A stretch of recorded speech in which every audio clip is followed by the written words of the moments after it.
Baik, kita lanjut. Kita di pertemuan pertama ini mata kuliah mikroprosesor itu berbicara tentang beberapa nanti yang terkait dengan materi. Ya, masih ini perkenalan, nama saya masih sama. Nomor handphonenya, alamat emailnya mungkin berbeda ya. Nanti Anda bisa lihat di slide yang sudah saya berikan. Oke, perkuliahan daring itu masih saya menggunakan 4 platform ya. Pertama Google Classroom, kemudian Zoom, kemudian YouTube, dan WA Group. Semua informasi nanti yang ada di Google Classroom, ya, di Zoom, di YouTube.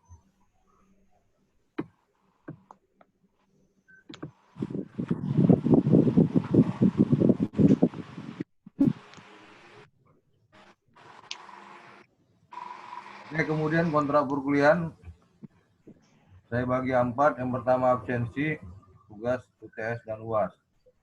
Mengenai absensi nanti setiap perkuliahan mahasiswa wajib online ya, mahasiswa wajib online di Google Form. Jadi tolong diisi setiap perkuliahan. Jika Anda ngambil mata kuliah apapun dia, Anda wajib mengisi ya absensi Google Form yang ada di sharing oleh Pak Imam Saputra, ya, Sekretaris Prodi UTI. Jadi apapun mata kuliah Anda, ketika Anda kuliah, per waktunya Anda wajib mengisi Google Form. Ya, itu merupakan absensinya. Kemudian masalah tugas masih seperti biasa, online dan offline ya. Kemudian UTS ini terjadwal, UAS terjadwal. Ini dia materi perkuliahan kita untuk yang sebelum UTS. Kita bicara tentang pengertian, kemudian sejarah mikroprosesor itu dari mana, kemudian sejarah dari prosesor, kemudian dari penjadwalan prosesor. Kalau berbicara mikroprosesor, ini identik dengan komponen-komponen yang ada di mikroprosesor tersebut. Contohnya nanti kita akan membahas hard disk, kita membahas tentang prosesor, VGA,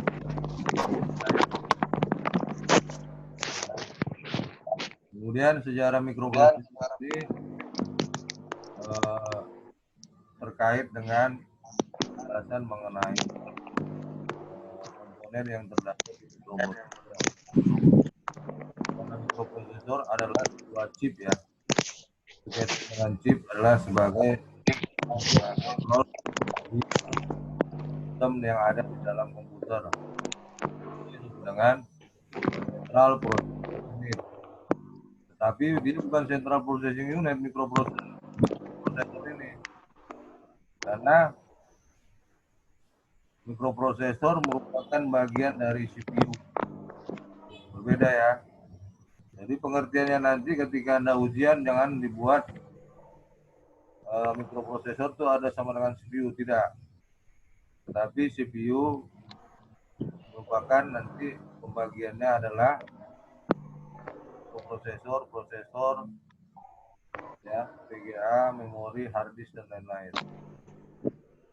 Oke, kemudian mengenai sejarahnya mikroprosesor ini, zaman dulu sebelum adanya komputer, ada beberapa perusahaan yang menciptakan tentang prosesor.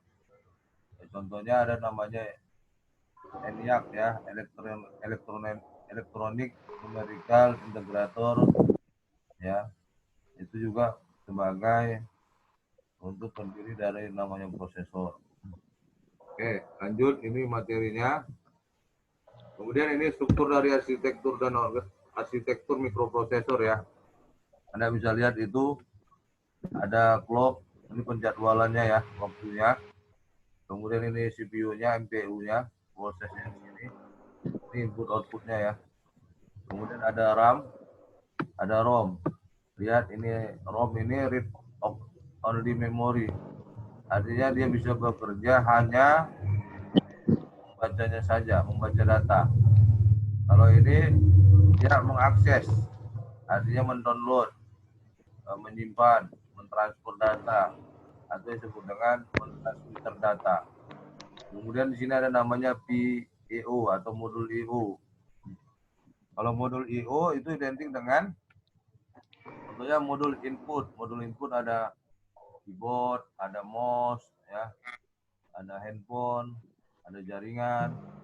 Kemudian ada kalau dia berbicara tentang modul outputnya, itu bisa dilihat dari monitornya. Kemudian ada printer, kemudian ada apa namanya yang infocus dan lain-lainnya.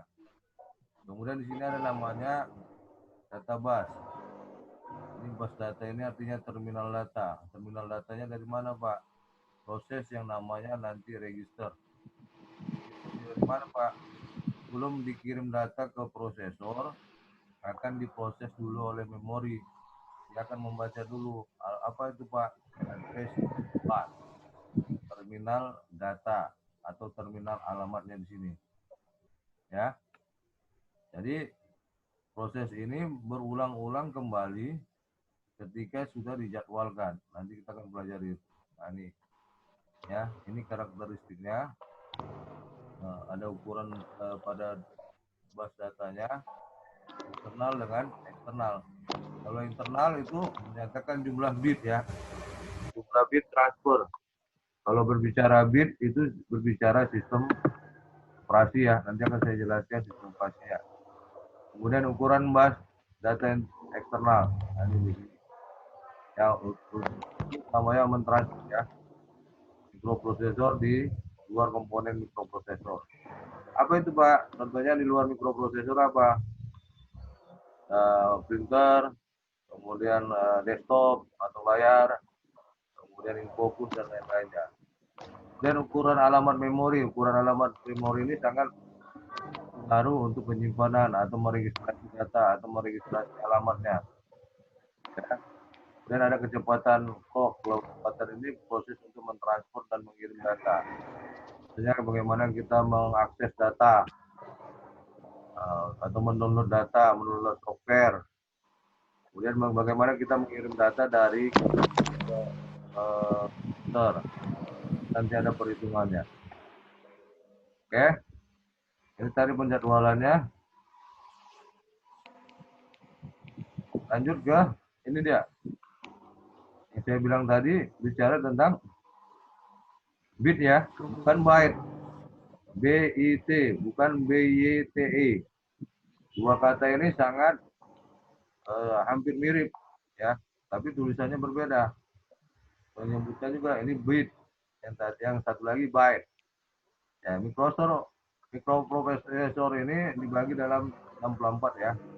4, 8, 16, 32, 64. Ini dari mana, Pak? Kita bisa lihat dari sini, Pak. Ya. Contohnya ini.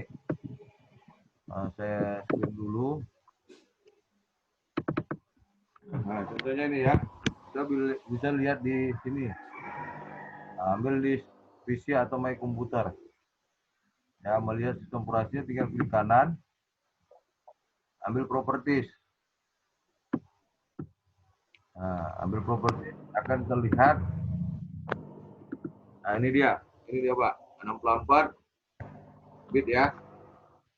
Saya pakai prosesor i3 dengan frekuensi 2,40. Ini sangat berpengaruh, Pak.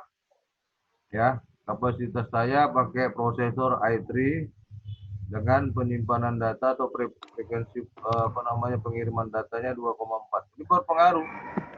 Semakin besar ini semakin bagus. Ketika kita ingin mengirim data dan mentransfer data atau seperti menerima data pun juga. Kalau ini kecil, sama kalau di handphone kita kapasitas misalnya 2 giga atau 4 giga handphone kita ya kan. Tapi ini ya frekuensinya rendah. Artinya proses untuk pengiriman data atau menerima datanya itu lama. Jadi kalau di laptop Anda lihat sendiri. Ya, kemudian di RAM. RAM ini sangat berpengaruh untuk penyimpanan ya, atau dibagi nanti beberapa, contohnya kalau kita lihat di sini ya.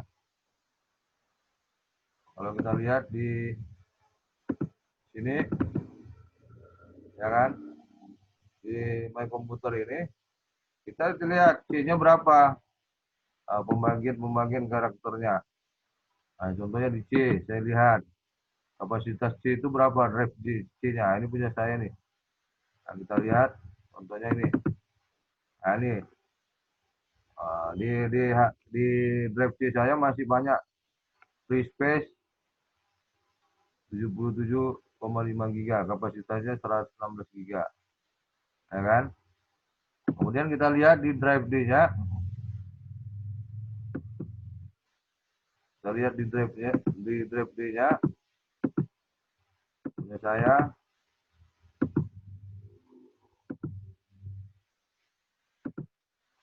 Ini kita lihat di drive D-nya.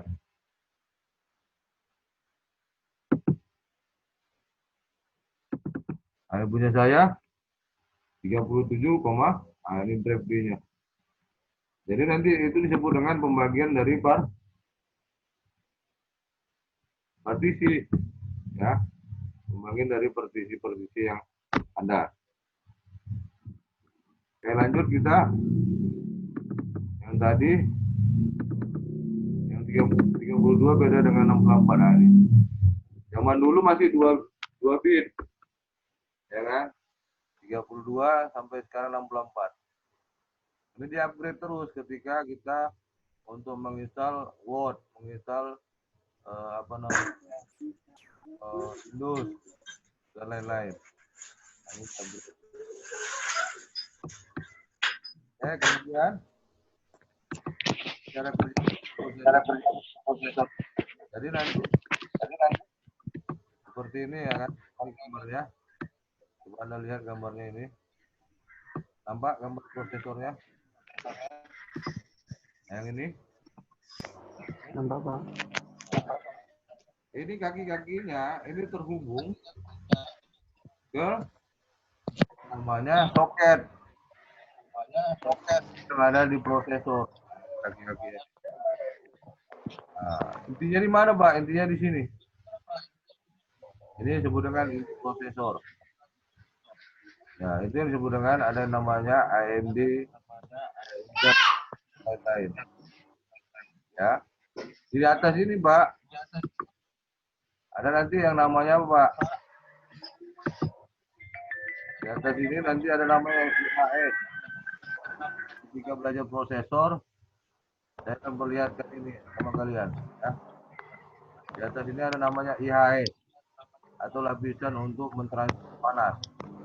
Dan disebutkan Integrated Head Spreader. Ya, Integrated Head Spreader. Di atas IHS itu nanti ada juga yang namanya PASTA atau disebut dengan Thermal Interface Manager. Apa namanya? Thermal Interface Material. Ya, tim Thermal Interface Material.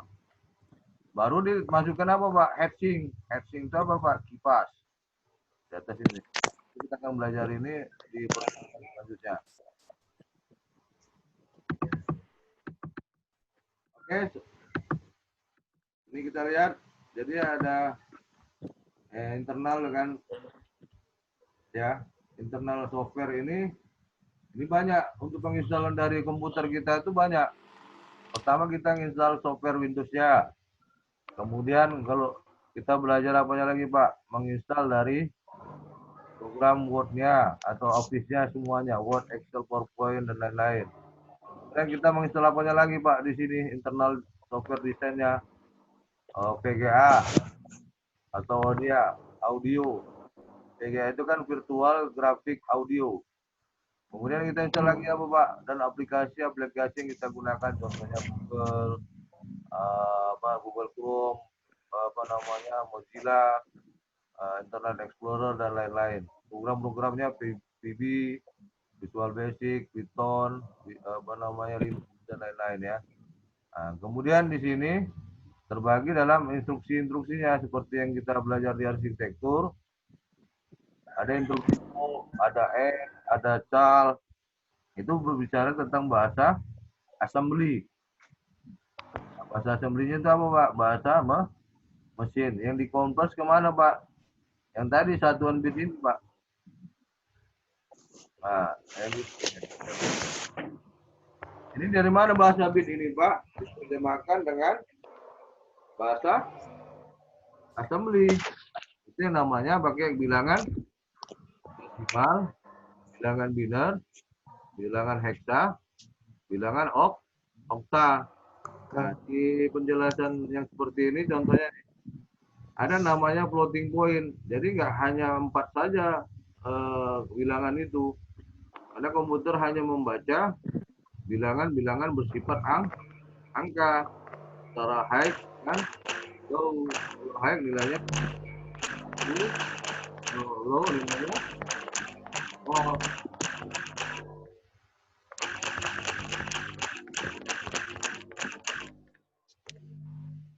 Gitu. Sampai di sini ada pertanyaan Bapak Ibu? Silakan. Kalau ada pertanyaan silakan, saya terima. Masalah nilai gimana? Ada komplain nilai?